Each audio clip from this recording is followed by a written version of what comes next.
The story you're about to witness is called the toxic nightmare. It really is a nightmare. Your first reaction will probably be disbelief.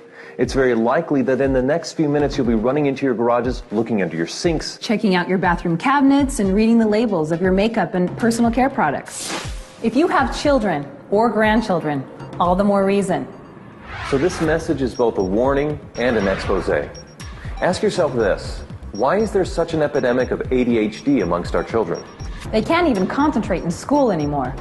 Why are there so many cancers like breast, liver, colon, kidney, and prostate at epidemic levels?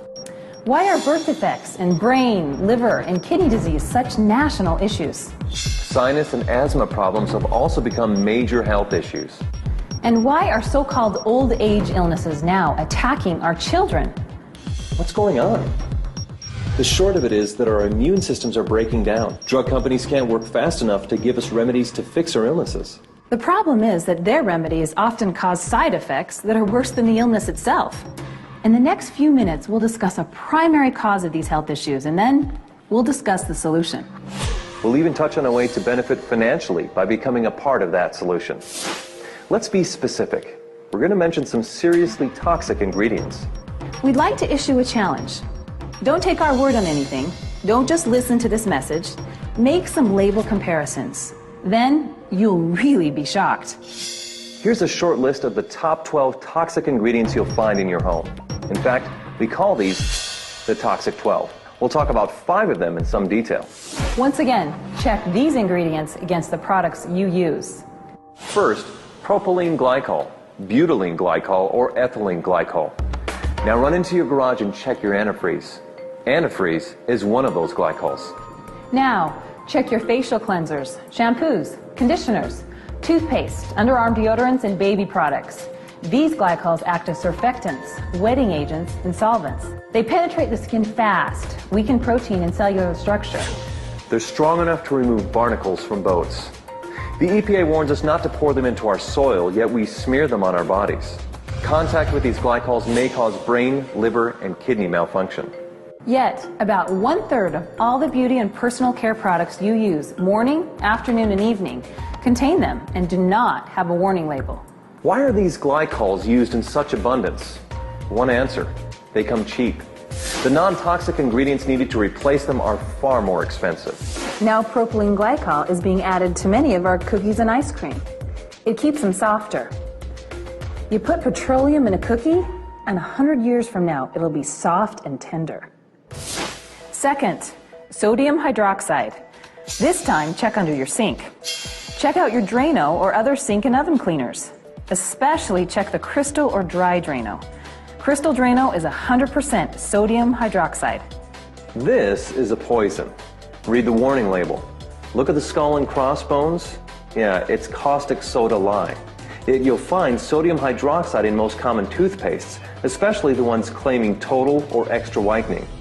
I guess they figure if it cleans your drains, it'll do a good job on your teeth. It's also in many of your soaps and facial cleansers. Third, sodium lauryl sulfate, sodium lauryl sulfate, or ammonium lauryl sulfate. These sulfates are strong detergents. They're used in garage floor cleaners and engine degreasers. Yet they'll be in 90%, get that, 90% of your beauty and personal care products that foam. Why? It's the cheapest way to create foam.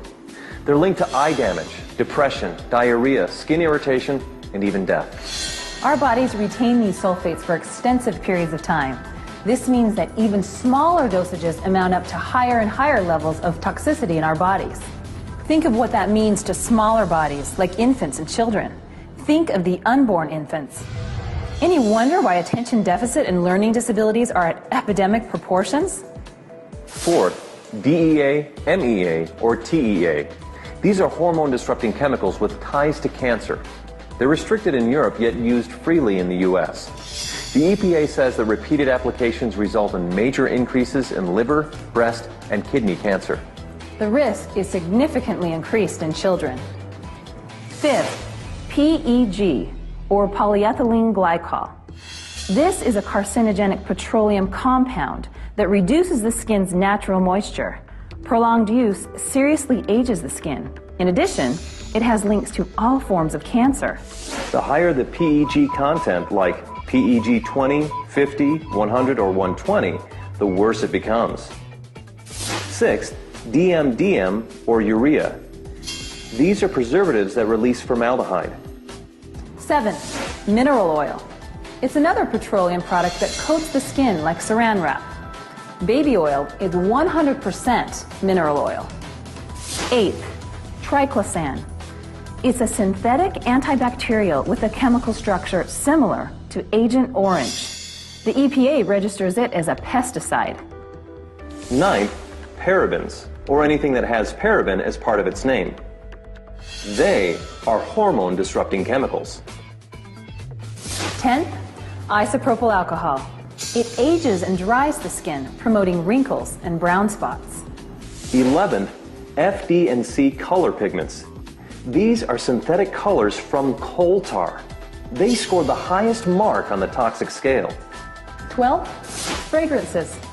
They may contain up to 4,000 ingredients. Animal urine is most often used to create the desired smell. Well, those are the toxic 12.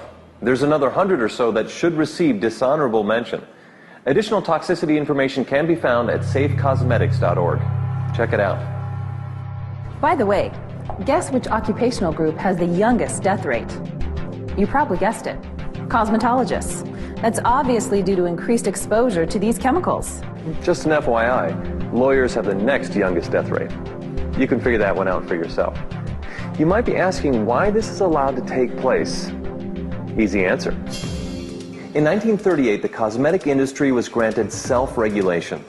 Nothing has changed. Since that time, we have 25,000 chemicals marketed without government intervention, regardless of what the tests show. This is probably a good place to warn you about companies who claim their products are safe.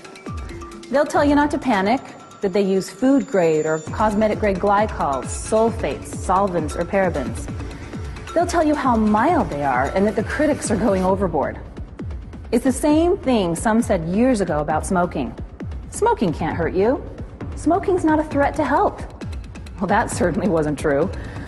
A few years from now, additional information will show that these same toxic products cause a threat, just like cigarettes and smoking.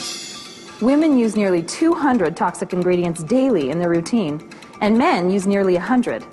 These toxins, even in mild forms, mount up, stay in our bodies, store in our cells, and break down our immune system.